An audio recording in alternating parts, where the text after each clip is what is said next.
How can you edit birthday pictures on your iPad?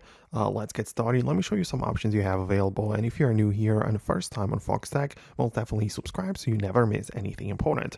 So the point is that any pictures, if you want to perform some edits onto them, you have more options. Like there is the built-in layer of using the Photos app, which is like pre-installed on your phone. Whatever you can get inside, tap on the three lines or like the edit button, and you can perform some changes. Like you can apply some automatic effects or have some filters, even though it's like very limited. Or you can also change some specific things like exposure, shadows, and those things which you generally edit in your pictures. However, if you want to be more professional and or have more options than just this, you need to get a third-party app from the App Store, and there are more apps which you can get for this purpose.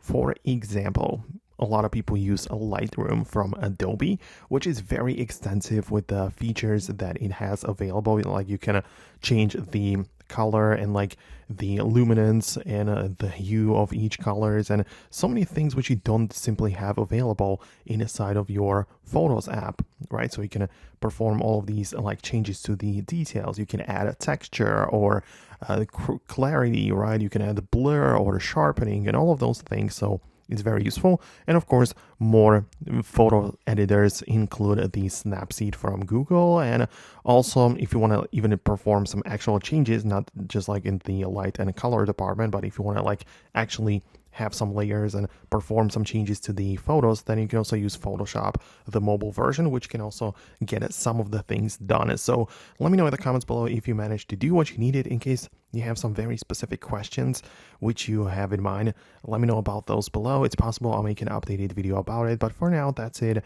Thanks a lot for watching, and I'll talk to you later in the next videos as well.